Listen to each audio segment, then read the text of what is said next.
Bonjour à toutes et à tous, c'est Mathias. Aujourd'hui, on va voir 7 points communs des personnes inspirantes.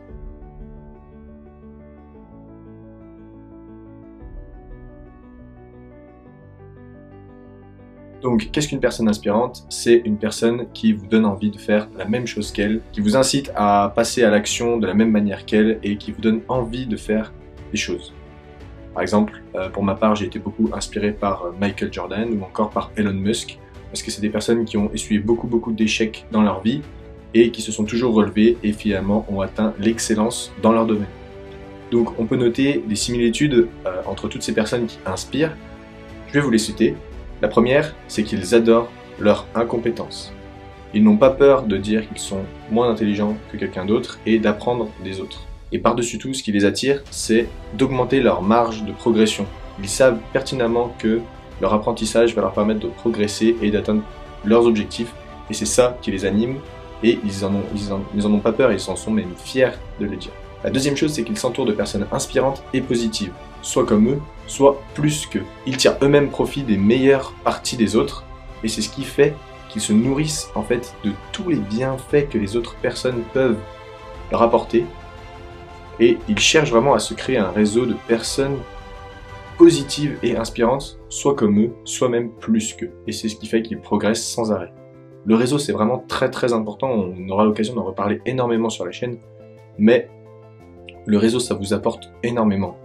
La troisième chose, c'est qu'ils se mettent à la contribution du monde. Tout ce qu'ils font, ce n'est pas dans leur propre intérêt. Il y a toujours des raisons derrière. Ils servent des communautés, ils servent un public, ils servent la science, ils servent l'avancée dans le monde. Ils ne sont pas dans une optique de servir juste leur propre intérêt. Et c'est ce qui fait vraiment la différence. De plus, dans cette optique-là, ils exploitent autant leurs faiblesses que leurs talents.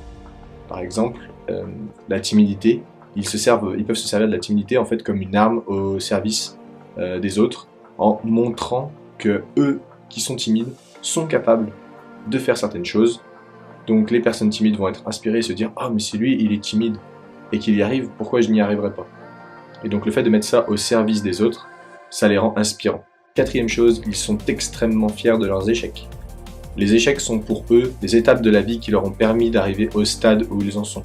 S'ils n'avaient pas eu ou essuyé ces échecs-là, ils n'en seraient pas là où ils en sont aujourd'hui. Et c'est vraiment très important de prendre ça en compte parce qu'il n'y a pas de grande victoire sans échec avant. Vous êtes obligé à un moment ou à un autre de vous vautrer. Et c'est aussi ce qui va vous attirer la réussite. Et c'est surtout de ne jamais abandonner.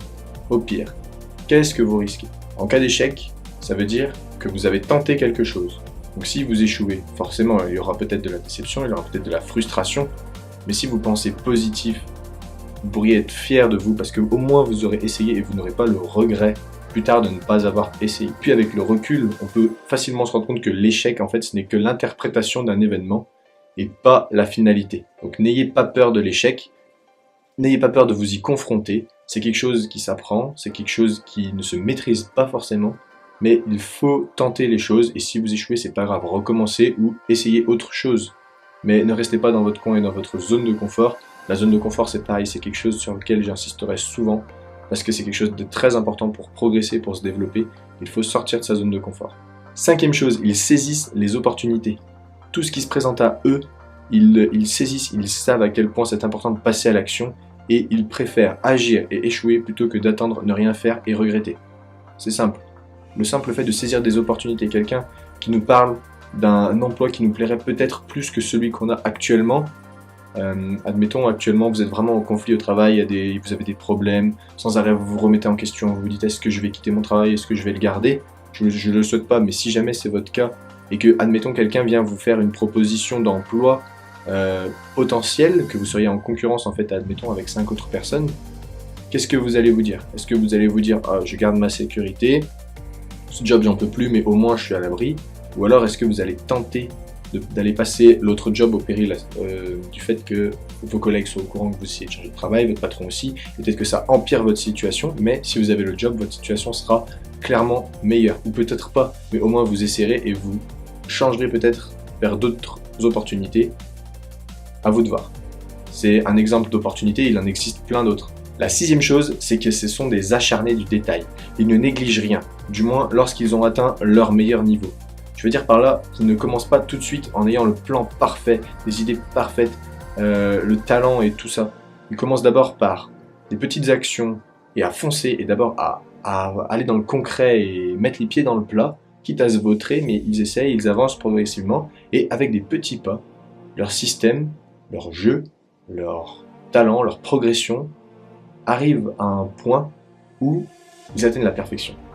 Parce que petit à petit, ils progressent, ils progressent, ils progressent, ils apprennent, ils progressent, ils appliquent. Et c'est comme ça qu'ils arrivent à atteindre le stade où chaque détail compte et chaque détail fait une différence énorme sur tout le reste. Donc commencez par des actions concrètes, foncez d'abord, allez-y.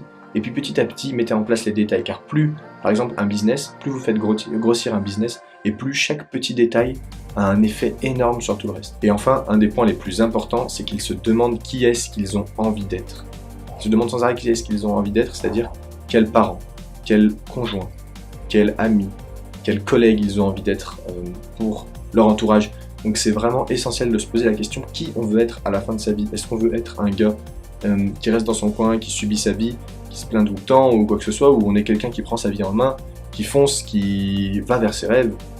Est-ce qu'on veut être cette personne ou est-ce qu'on veut plutôt rester dans notre coin? C'est ça la question qu'il faut se poser. Voilà pour ce qui est des points communs des personnes inspirantes. J'espère que cette vidéo t'a plu. Je t'invite vraiment à partager cette vidéo, soit avec tout ton entourage, sur Facebook, sur Instagram, peu importe, ou alors avec une seule personne qui selon toi serait très intéressée par le développement personnel ou par ce sujet précisément. Je t'invite également à laisser un commentaire, soit une question pour moi, soit un sujet de vidéo que tu aimerais voir. Laisse un like, ça m'aide énormément. À la prochaine, c'était Mathias.